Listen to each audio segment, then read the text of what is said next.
Өзбекелі Жәнібеков ағамыздың бір басынан кешірген бір оқиғасын айтып берейін, оқып берейін. Өзбекелі Жәнібеков ағамыз Өзбекелі Амангелді ауданында өтетін шопандар тойына бара жатып, қасқа жолдың қақ маңдайындағы «Добро пожаловать» деген жазуды көрді. Алдынан шыққан аудан басшысына келген меймандарды орысшалап қарсы алу қандай қажеттіліктен туды деп сұрады.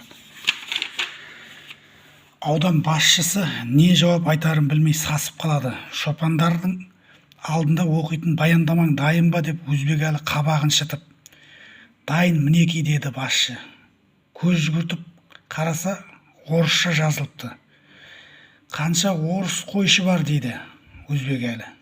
Орыс қойшы жоқ, бәрі қазақ. Қойшыларың қазақ болса, орысша баяндама жасауға не қажеттілік туды деді. Баяндамасын көз алдында жыртып тастады.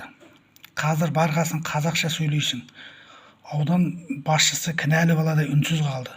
Шопандардың ортасына жеткен соң қара терге түсіп баяндамасын қазақша жасады.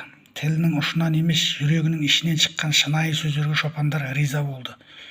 Өзбекәлі арқалыққа қайтып бара жатып, артына бұрылып қараса, қасқа жолдың қақ маңдайындағы «Қош келдіңіз» деген жазуды қайта жазып қойыпты.